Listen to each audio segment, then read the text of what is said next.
Perkenalkan, kami dari kelompok 7 Indralaya, dengan saya Rika Amelia, dan rekan-rekan saya yaitu Nur Salwan Srina, Nabila, dan Yayu Anissa Gustanti. Di sini, kami akan mempresentasikan materi mengenai kebijakan kurikulum pada masa Orde Baru, yaitu pada tahun 1966 sampai dengan 1998.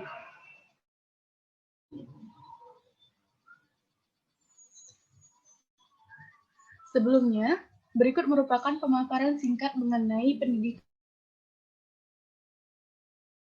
Srina. Kepada Nur Salwa dipersilahkan. Pendidikan pada masa Orde Baru, yaitu tahun 1966 sampai 1998. Istilah Orde Baru atau Orba ditandai dengan pemerintahan Soeharto menggantikan Soekarno. Istilah yang diberikan pada rezim ini adalah Orde Lama atau Orla. Pendidikan pada masa Orba diarahkan pada penyeragaman dalam berpikir dan bertindak. Pelaksanaan pendidikan pada masa Orde Baru ternyata banyak menemukan kendala karena pendidikan Orde Baru mengusung ideologi keseragaman sehingga memanfaatkan kemajuan dan dalam bidang pendidikan. Eptanas UMPTN menjadi seleksi penyeragaman intelektualitas murid. Baiklah, saya kembalikan ke moderator. Baiklah, terima kasih kepada Nur Salwan Srina. Berikutnya yaitu terdapat kebijakan kurikulum yang ada pada masa pendidikan Orde Baru. Di antaranya terdapat 4 kebijakan kurikulum. Yang pertama yaitu ada kurikulum 1968, kurikulum 1975, kurikulum 1984, dan kurikulum 1994. Adapun kurikulum 1968 akan dijelaskan oleh saya sendiri. Kurikulum 1968 menekankan pendekatan organisasi materi pelajaran seperti kelompok pembinaan Pancasila, pengetahuan dasar, dan juga kecakapan khusus. Adapun muatan materi pelajaran di sini bersifat teoritis atau tidak mengaitkan dengan permasalahan faktual yang ada di lapangan. Nah, dalam kondisi proses pembelajarannya, pada kurikulum ini, siswa mempunyai kepribadian yang masif, yaitu kebanyakan proses pembelajarannya menghafal teori-teori tanpa ada pengaplikasiannya. Yang kedua yaitu aspek afektif dan juga psikomotorik tidak ditonjolkan, dikarenakan siswa yang mempunyai kepribadian yang masif. Dan juga pembentukan muridnya hanya dari segi intelektualnya saja. Baiklah, sekian dari saya. Selanjutnya akan dilanjutkan oleh saudari Nabila. Kepada Nabila dipersilahkan. Baik, terima kasih atas kesempatannya. Sekarang saya akan menjelaskan tentang kurikulum 1975. Nah, pada kurikulum 1975 ini menjadi kurikulum yang pertama Orde Baru. Karena kurikulum ini lebih berorientasi kepada hasil tujuan pendidikan yang lebih jelas ketimbang dari kepentingan politik. Nah, pada kurikulum 1975 ini menekankan pada tujuan. Tujuan yang dimaksud ini adalah tujuan dari pendidik yang ingin dicapai selama proses belajar mengajar berlangsung, agar pendidikan lebih efektif dan efisien berdasarkan MBO, Management by Objective. Kemudian adanya dengan istilah satuan pelajaran.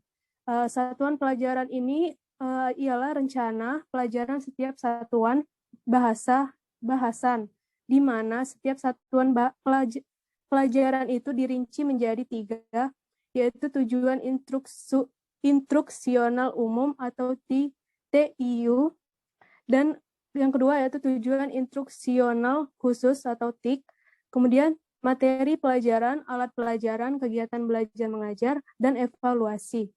Kemudian kembali pada tujuan yang ada di kurikulum 1975 ini, yaitu tentu saja peran guru akan menjadi lebih sangat penting, karena setiap guru wajib untuk membuat rincian secara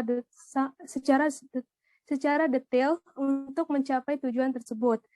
Maka dengan ini semua proses belajar mengajar menjadi sistematis dan bertahap. Sekian, itu saja yang dapat saya sampaikan. Saya kembalikan kepada moderator. Terima kasih. Baiklah, terima kasih kepada Saudari Nabila. Selanjutnya akan dilanjutkan oleh Saudari Nyayu Anissa Gustanti. Baiklah, terima kasih kepada moderator untuk kesempatannya. Baiklah, saya di sini akan menjelaskan tentang kurikulum 1984. Tokoh dari lahirnya kurikulum 1984 ini sendiri itu adalah Profesor Dr. Koni R. Semiawan, yakni Kepala Pusat Kurikulum Diknas periode 1980 sampai 1986,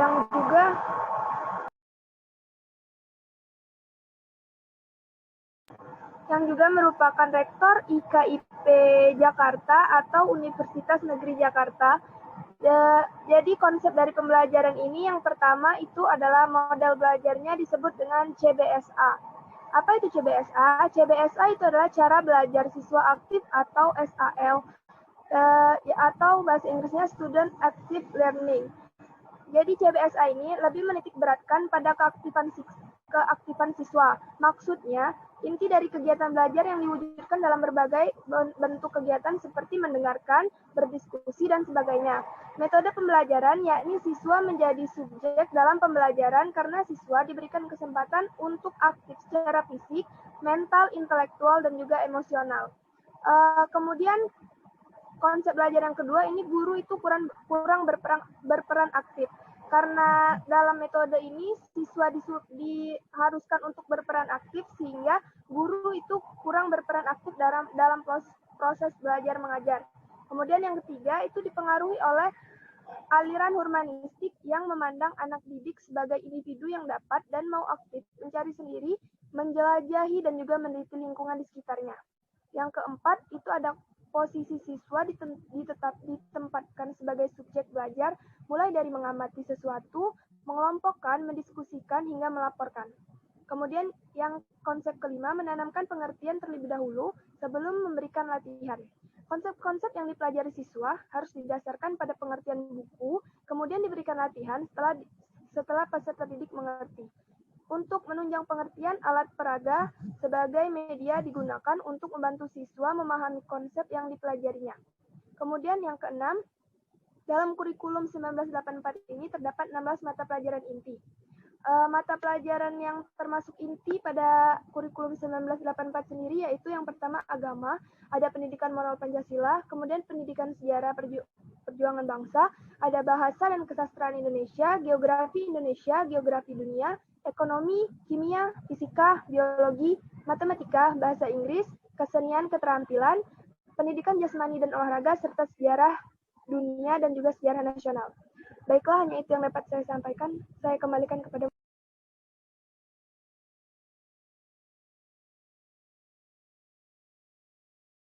Baiklah, untuk materi kurikulum 1984 pada Nusawah disilahkan. Baiklah, di sini saya akan menjelaskan tentang kurikulum 1994. Kurikulum 1994 dilaksanakan dari tahun ajaran 1994 hingga 2003.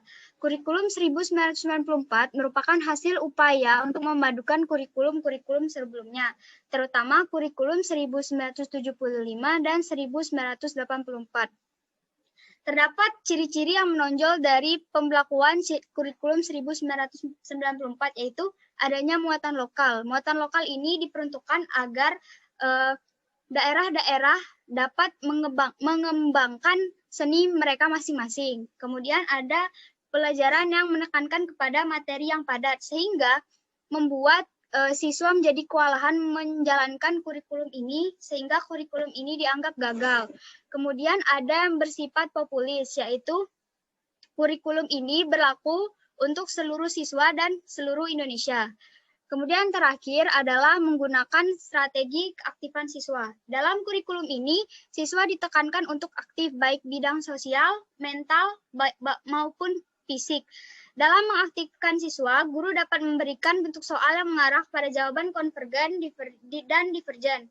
atau terbuka, dimungkinkan dalam lebih dari satu jawaban. Nah, karena menggunakan sistem materi yang padat, guru melakukan pengulangan materi yang dianggap sulit dan perlu dilakukan untuk pemantapan dan pemahaman siswa. Penyempurnaan kurikulum 1994 di pendidikan dasar bertahap, yaitu tahap penyempurnaan jangka pendek dan penyempurnaan jangka panjang. Baiklah, hanya itu saja yang dapat saya sampaikan. Saya kembalikan kepada moderator.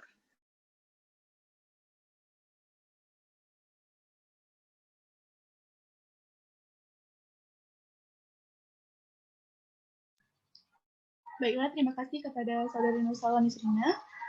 Sekian materi yang dapat kami jelaskan pada diskusi kali ini. Mohon maaf apabila ada kesalahan.